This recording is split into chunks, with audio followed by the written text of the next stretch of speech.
ओम नमो नारायणाय। भक्तों, आज आपके समक्ष मैं विष्णु पुराण आरंभ करने जा रहा हूं। जिस तरह श्रीमद् भागवत में 12 स्कंद हैं, 335 अध्याय हैं और श्रीमद् भागवत के जो मुख्य वक्ता हैं वो तो सुखदेव जी हैं, किंतु कथा का आरंभ सूत जी और सौनक जी के मध्य आरंभ हुआ है। तो उसी तरह ये जो विष्णु पुराण है, जिसमें 6 अंश हैं और अलग अलग अंशों में अलग अलग संख्याओं में अध्याय दिए गए हैं और कुल श्लोकों की संख्या जो है इसमें 6400 से कुछ अधिक है। तो यहां पर सूत जी भगवान नारायण को नमस्कार करते हैं, नर नारायण को नमस्कार करते हैं, देवी सरस्वती भगवती को, मां सरस्वती जो वाणी की अधिष्ठात्री उनको प्रणाम करते हैं और व्यास जी की जयकार करते हुए प्रसंग को आगे बढ़ा रहे हैं। तो सूत जी क्या कह रहे हैं कि मैत्रेय जी ने नित्य कर्मों से निवृत्त हुए मुनिवर पराशर जी को प्रणाम कर एवं उनके चरणों को छूकर के पूछा, हे गुरुदेव, मैंने आप ही से संपूर्ण वेद वेदांग और सकल धर्मशास्त्रों का क्रमशः अध्ययन किया। अर्थात सूत जी यहां पर ये बताना चाह रहे हैं कि मैत्रेय जी को जो शिक्षा प्राप्त हुई है वो पराशर जी से ही हुई है। हे मुनिश्रेष्ठ, आपकी कृपा से मेरे विपक्षी भी मेरे लिए यह नहीं कह सकेंगे कि मैंने संपूर्ण शास्त्रों के अभ्यास में परिश्रम नहीं किया है। अर्थात कहीं न कहीं मैत्रेय जी ये सिद्ध करना चाहते हैं कि मैंने सकल शास्त्रों का अध्ययन किया है और बड़ा परिश्रम किया है। अब यहां पर मैत्रेय जी क्या कह रहे हैं, हे धर्मज्ञ, हे महाभाग, अब मैं आपके मुखारविंद से यह सुनना चाहता हूं कि यह जगत किस प्रकार उत्पन्न हुआ और आगे भी दूसरे कल्प के आरंभ में कैसे होगा। यानी हर कल्प में जगत का क्षय होता है और हर क्षय के साथ साथ पुनः ये संसार प्रादुर्भूत होता है। ये प्रक्रिया कैसे चलती है, किसकी इच्छा से चलती है, किसके संकल्प से चलती है, कृपा करके हमें बतलाएं। हे ब्रह्मन, इस संसार का उपादान कारण क्या है? उपादान कारण किसे कहते हैं? 2 तरह के कारण होते हैं, एक होता है उपादान और एक निमित्त कारण। जिस तरह मिट्टी से घड़ा बनता है, तो जो घड़ा बना है जिस वस्तु विशेष से वह मिट्टी, तो इसलिए मिट्टी उपादान कारण है। और घड़े को कौन बनाता है? कुंभकार बनाता है, तो कुंभकार निमित्त कारण है। मिट्टी न होती तो कुम्हार घड़ा नहीं बना सकता था और कुम्हार नहीं होता तो मिट्टी घड़ा नहीं बन सकती थी। किंतु मिट्टी तो मिट्टी रहती ही रहती, बिना मिट्टी के तो घड़ा बनने का तो प्रश्न ही नहीं था। कहने का अभिप्राय यह है कि इस जगत को बनाने के लिए जो उपादान कारण है, जो सामग्री विशेष है, वो क्या है?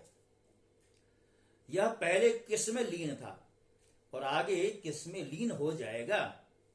ये बहुत ही महत्वपूर्ण प्रश्न जो है मैत्रेय जी ने पराशर जी के समक्ष रखा है। इसके अतिरिक्त आकाश आदि भूतों का परिमाण, समुद्र, पर्वत तथा देवता आदि की उत्पत्ति, पृथ्वी का अधिष्ठान और सूर्य आदि का परिमाण तथा उनका आधार, और देवता आदि के वंश, मनु, मनवंतर, बार बार आने वाले 4 युगों में विभक्त कल्प और कल्पों के विभाग, प्रलय का स्वरूप, युगों के पृथक पृथक संपूर्ण धर्म, देवर्षि और राजर्षियों के चरित्र, श्री व्यास जी कृत वैदिक शाखाओं की यथावत रचना तथा ब्राह्मणादि वर्ण और ब्रह्मचर्यादि आश्रमों के धर्म, ये सब हे महामुनि, हे शक्ति नंदन, आपसे मैं श्रवण करना चाहता हूं, सुनना चाहता हूं। हे ब्रह्मन, आप मेरे प्रति अपना चित्त प्रसादोन्मुख कीजिए, जिससे हे महामुने मैं आपकी कृपा से यह सब जान सकूं। साधु मैत्रेय धर्मज्ञ स्मारितोऽस्मि पुरातनम्, पितुः पिता मे भगवान वसिष्ठो यदुवाच। पराशर जी ने इस जिज्ञासा का अनुमोदन किया है, स्वागत किया है। कहते हैं मैत्रेय, मेरे पिताजी के पिता श्री वशिष्ठ जी ने जिसका वर्णन किया था, उस पूर्व प्रसंग का तुमने मुझे अच्छा स्मरण कराया, इसलिए इसके लिए तुम धन्यवाद के पात्र हो। देखिए, जब किसी ज्ञानी के समक्ष कोई जिज्ञासा भरा प्रश्न रख दिया जाए तो उस ज्ञानी को बड़ा आनंद आता है। आज मानो पराशर जी को आनंद की अनुभूति हो रही है, अपने पितामह वशिष्ठ जी को याद कर रहे हैं। हे मैत्रेय, जब मैंने सुना कि पिताजी को विश्वामित्र की प्रेरणा से राक्षस ने खा लिया है, तो मुझको बड़ा भारी क्रोध हुआ। तब राक्षसों का ध्वंस करने के लिए मैंने यज्ञ करना आरंभ किया। उस यज्ञ में सैकड़ों राक्षस जलकर भस्म हो गए। इस प्रकार उन राक्षसों का सर्वथा नष्ट होते देख मेरे महाभाग पितामह वशिष्ठ जी मुझसे बोले, हे वत्स, अत्यंत क्रोध करना ठीक नहीं, अब इसे शांत करो। राक्षसों का कुछ भी अपराध नहीं है, तुम्हारे पिता के लिए तो ऐसा ही होना था, अर्थात तुम्हारे पिता के भाग्य में जो होना था वही हुआ है। क्रोध तो मूर्खों को ही हुआ करता है, विचारवानों को भला कैसे हो सकता है? भैया, भला कौन किसी को मारता है? पुरुष स्वयं ही अपने किए का फल भोगता है। हे प्रियवर, यह क्रोध तो मनुष्य के अत्यंत कष्ट से संचित यश और तप का भी प्रबल नाशक है। हे तात, इस लोक और परलोक दोनों को बिगाड़ने वाले इस क्रोध का महर्षिगण सर्वथा त्याग करते हैं, इसलिए तू इसके वशीभूत मत हो। पुराणों के जन्म का जो संदर्भ है, अलग अलग पुराणों का अलग अलग संदर्भ है। श्रीमद् भागवत के उदय का संदर्भ यह था कि राजा परीक्षित को 7वें दिन सर्प भय था, सांप के डसने से मरने का जो एक शाप था, मानो उसी के कारण श्रीमद् भागवत का उदय हुआ था। और यहां पर भी सर्पों के प्रति क्रोध करके जो यज्ञ अनुष्ठान आरंभ किया, हजारों लाखों की संख्या में सर्प मारे गए, और ऐसा देख करके आज उनसे कहा गया कि इन सर्पों का वध बंद कर दो, इनको निरपराध सर्पों को मत मारो, इनको जलाने से कोई लाभ नहीं। तो यहां पर पराशर जी कहते हैं कि मेरे पितामह वशिष्ठ जी के द्वारा समझाए जाने पर मैंने सर्प यज्ञ समाप्त कर दिया। इसी से मुनि श्रेष्ठ भगवान वशिष्ठ जी बहुत प्रसन्न हुए, और उसी समय ब्रह्मा जी के पुत्र पुलस्त्य जी वहां आए। हे मैत्रेय, पितामह वशिष्ठ जी ने उन्हें अर्घ्य दिया। तब वे महर्षि पुलह के ज्येष्ठ भ्राता महाभाग पुलस्त्य जी आसन ग्रहण करके मुझसे बोले, वैरे महति यद्वाक्याद् गुरुरद्यासिता क्षमा त्वया तस्मा समस्तानि भवान् शास्त्राणि वेत्स्यति।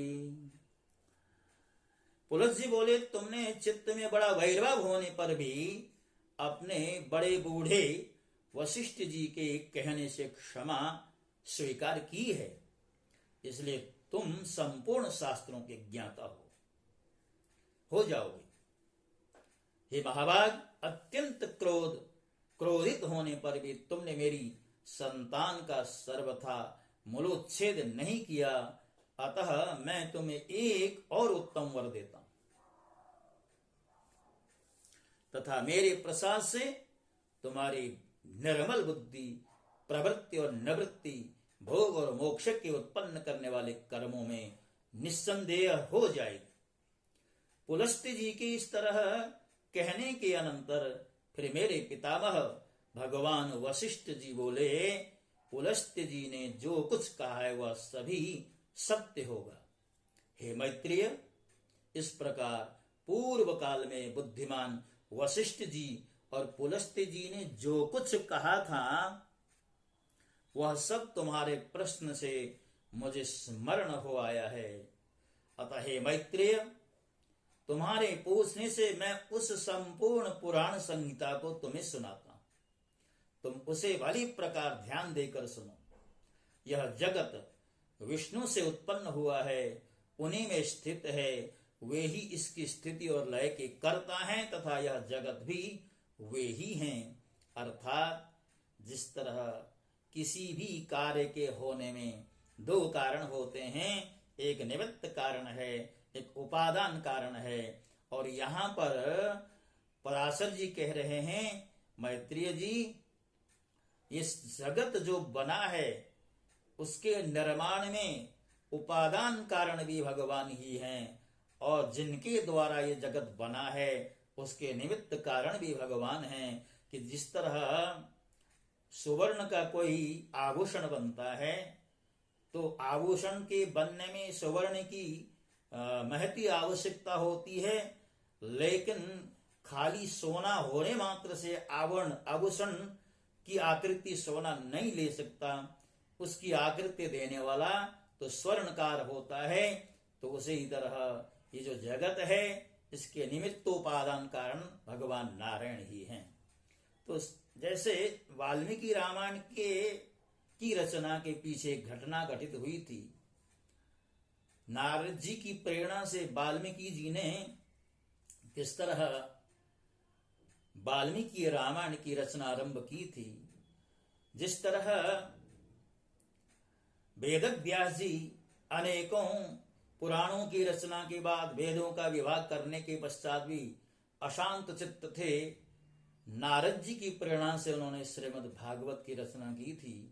तो यहाँ भी पराशर जी अपना पूर्व प्रसंग का स्मरण करते हैं कि किस तरह अपने पितामह वशिष्ठ जी और पुलस्त्य ऋषि के द्वारा जो ज्ञान प्राप्त हुआ है, उन्हें उस ज्ञान को मैत्री जी के समक्ष परोसने वाले हैं। ये भूमिका का जो प्रथम अध्याय है, हम इसको विश्राम देते हैं। भक्तों, जैसा कि आप जानते हैं, श्रीमद् भागवत की जो श्रृंखला है वो तो चल ही रही है। हमने सोचा इसके साथ साथ विष्णु पुराण भी, इसकी भी श्रृंखला आरंभ की जाए तो कैसा रहेगा। तो ये हमारा प्रथम भाव पुष्प है श्री विष्णु पुराण का, आप इसे स्वीकार कीजिए।